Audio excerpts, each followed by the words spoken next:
So I'm over here at Germantown once again. It's gonna be a fun run today.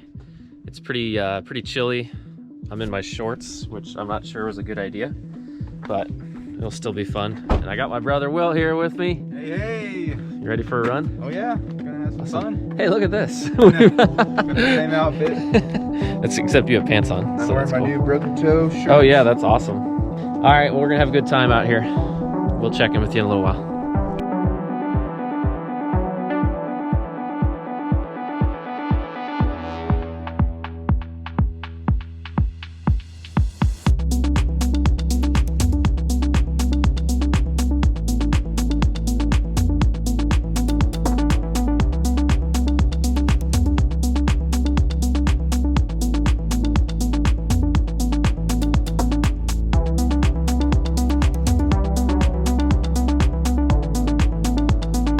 We're having a great time out here running with the bro. Talking about family. This seems to be our like catch-up time where it's just the two of us. We can talk about our families, kids. Don't worry, we don't talk about you wives. We're not that stupid. All right, let's keep going.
So did you have a good run? Oh yeah. A lot of fun running with your brother? Nice catching up. As always. Yep. We talk about what we've done, what we're gonna do. Plans. Here we go. All right, time to catch my breath. Peace out. Hey, what's going on, everybody? Dan the Ultra Dad here. So I hope you enjoyed my run from Germantown yesterday with my brother Will. Had a great time running with him. It's always a blast. So we went just over 7 miles, which is one loop at the park there. And it was great. The weather was pretty, it was chilly. So it was in the, I'd say mid 40s or something like that. Maybe it was low 40s. So had a great time though. And it wasn't too muddy, wasn't too bad. And I was on the trails. So no, I didn't fall, I didn't twist my ankle, so it's all good. I'm really happy with that. Anyway, when I was with my brother, I was thinking about one of my greatest achievements this year in my mind, which was finishing the Mohican 100-mile ultramarathon. And even though it was a very, very slow time, so nothing to brag about, I barely finished under the time cutoff. I think I finished in maybe 31 and a half hours, something like that. Maybe even longer than that. But the accomplishment for me was successfully overcoming the temptation to quit. And so there was a time, and I think I've talked about this before on the channel, but right around mile 75, my brother and I ran the first 75 miles together. It was so cool to be able to do that. But at mile 75, we were, every 25 miles, we stopped at our, basically my parents' camper, but it was basically our aid station. It was parked really close to the course, and the course director said that we could do that if we stayed in the campground. So every 25 miles, we stopped at the camper, which was really cool because our crew, my parents, my wife, my kids could kind of take care of us. And the first 2 stops, so mile 25, mile 50, went great. Spirits were high, having a great time, feeling, pretty good considering we'd gone 25 and 50 miles respectively. But It was at mile 75 at about 3 in the morning, 2 or 3 in the morning on Sunday morning, after having run, I don't know, something like over 20 hours, something like that, that I had an incredibly low point. I mean, it was the lowest point I've ever been in a race, to the point where I had pretty much given up. Mentally, I had definitely lost the game. I was going through a low point. That's all. It's hard to describe. I mean, I basically had given up already. It was weird because this happens. I've had other low points, and friends of mine have too, and it's strange how it kind of hits all of a sudden. Things are going great, and then you hit a low point. And sometimes these low points can really go really low. And this was one of those times. So we pulled into the aid station / crew, camper, whatever. And, I was really, really sore, and definitely being tired didn't help things. Lack of sleep always exaggerates everything you're feeling. Emotions start to get involved. Now, I'm surprised I wasn't like bawling my eyes out and had totally lost it emotionally. I hadn't lost any. I really wasn't crying at all that I remember, but I was just so down. I sat down in the chair there, and Will and I decided we would take kind of a 10 or 15 minute nap and have them wake us up after that. Well, that was a big mistake. Of course, what I wanted to do was take that nap. But after taking that nap, all of my muscles, basically in my entire body, started to cramp and just hurt. And when I woke up, of course, I was reminded about the 75 miles that I had just run. My whole body was hurting. The chafing was happening. I was hungry, but yet but yet my stomach was giving me trouble. I didn't want to eat because I wasn't sure if I'd be able to keep it down. I hadn't puked, but I wasn't feeling good, and I didn't want to eat. But that's really what I needed to do, was eat. So, they were giving me some calories, forcing some calories, so that was good. I had a couple pieces of pizza, I think. But of course, I needed to be cramming down far more than that. And the one thing that really, really helped me was I told them, you have to give me, I think it was some Tylenol and some ibuprofen. Maybe like one Tylenol, one ibuprofen. I think I was kind of alternating at the time. And so they did that. And, that entire time we were there for about a half hour, if I remember correctly. It may have been longer than that. It may have been more like 45 minutes. It was a long time at this aid station. It got to the point where, and I found out about this later, my wife and my parents were pretty concerned about me because my body was kind of uncontrollably shaking. And they put a blanket on me, but I think I wasn't in shock or anything, but I think it's just because my muscles were so fatigued that when they were rested, when they were still, they were actually shaking. And so my whole body was shivering uncontrollably, and I could tell people were a little bit concerned about me. My brother he actually had gone through a really low point at the aid station before this, so about maybe 7-8 miles before, and he was able to move on and continue on. And so this was my time to go through that low point, but I think I went deeper. I mean, it was pretty darn bad.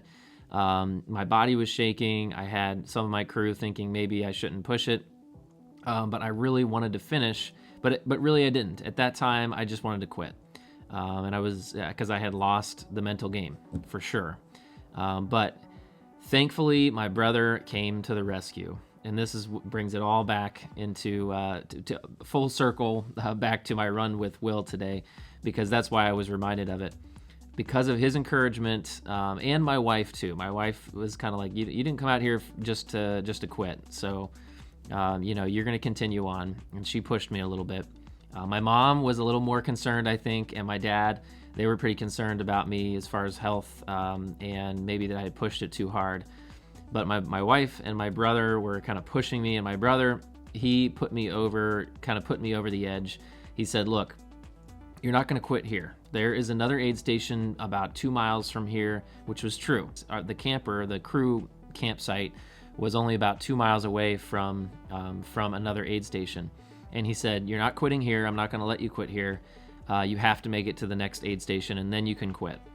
it was amazing. Like, that is what saved my entire race, because he was ready to go. I could tell I was kind of a burden to him, but he wasn't leaving without me. And so I said, all right, well, I can make it to the next aid station, but I'm telling you, I'm going to quit. Like, it's over. I'm quitting. So we got our things together. We hit the road, well wishing from the crew, from the family. And I'm kind of glad, honestly, that my kids weren't awake at the time. They were sleeping, because I think they might have been a little bit concerned for me. So I am kind of glad for that. But they sent me on my way, and of course I had this really bad limp developing, because my hip flexor had been, I don't think I pulled it, but it was pretty painful. And so on one side, I can't remember if it was the right or left, the hip flexor was hurting pretty bad. So I was barely able to walk at that point. But I'm really glad. So Will and my wife and my parents, they all pushed me to go to that next aid station.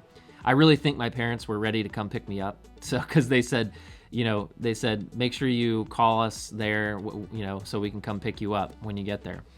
So the plan was, in my mind, I was definitely going to quit. And of course, at some point in that 2-mile stretch, I started to feel a little bit better, started to move a little bit better, even jogged a little bit. Didn't jog much, though, walked most of that. At some point, I did tell my brother, I'm definitely quitting, go on ahead. So he left me, because I told him, that's it, I'm done. I'll just quit at the next aid station. So he went ahead. I think it was really hard for him. He was pretty torn doing that, but I didn't want to ruin his race too. So I said, all right, well, go ahead. So he goes on ahead, and funny story about that in a second. But we end up at the mile 75 aid station, and that's where I'm supposed to quit. And I don't know what happened, but I started feeling a little bit better. Probably the Tylenol or the ibuprofen kicked in, and I just decided to keep going. Kept saying, you know what, I can make it. And it was weird. It just that there was a turning point at some point when things just kind of the switch just flipped, and I was able to keep going. I don't know if it was because I didn't want my brother to finish without me. I don't know what it was. I don't know if it was the fact that I just decided I didn't want to quit. But that's what happened. I decided I didn't want to quit. I forged ahead, and if you've seen the video, you can definitely check it out, upper right-hand corner of my Mohican 100 video, story, film, whatever you want to call it. And it's a pretty exciting, pretty amazing comeback for me to go from basically utter failure, certain doom, DNFing in the race, gonna be done, race is over, all the way to somehow beating cutoffs all the rest of the next morning and afternoon, or really it felt like afternoon, but I finished I think around noon or 1 o'clock. But I had to beat cutoffs the whole way because it was really close. Like, I was coming to within 10-15 minutes of cutoffs, and I was able to persevere and make it to the end. And I can't tell you what an amazing feeling it was to do that. That is probably, for me, the biggest motivation for wanting to do another 100-miler. Accomplishing that, pushing yourself beyond where you think you can go, reaching that goal, especially when you have such a low point like that, it's huge. It's really huge, and just a huge encouragement and motivating that basically makes you feel like you can do anything. And anyway, so it's almost indescribable, the feeling of pushing through and being able to do that. So anyway, I didn't have the fastest time in the world, but that's the whole thing with ultramarathon running. That's why I love it so much. It's all about pushing yourself beyond your limits. So, there will be the elite runners out there that'll win medals and first places and get sponsorships and stuff like that. That's definitely not me. Obviously, I'm old. I'm not going to be the one to do any of that. But I can push myself, and sometimes I can push myself well beyond what I can ever imagine that I can do. And so anyway, I hope that story is encouraging to someone out there. Oh, quick side note, my brother, because he left, he didn't know that I was continuing on, and he never got word of that. Somehow the word wasn't passed to him. So really, until he finished the race. I believe he didn't know that I had continued on, and he thought I had already quit. So he was expecting to see me at the finish line. All the sweeter for him at his finish to find out that I had continued. He said he was a little bit worried about it. He's a little concerned because he couldn't imagine that I'd be able to finish the race. But then when he heard that I was meeting the cutoffs, it was pretty exciting to see that happen and see it all come together at the end. So anyway, I hope you enjoyed that story once again. My channel is all about pushing yourself to the limits and seeing how far you can go. And hopefully it's encouraging, motivating to someone out there. And I appreciate you watching. If you haven't subscribed to my channel, definitely do that. I would love people to subscribe and like and hit the bell notification if you want to hear more adventures, because 2022 is going to be very exciting. I'm sure if you've been watching, you know that, but I'm very excited for what 2022 has in store, and we will just have to see, man. It's going to be a good time. So thanks again for watching. Hope you're doing well out there. Hope your training's going well, and we will catch you in the next one.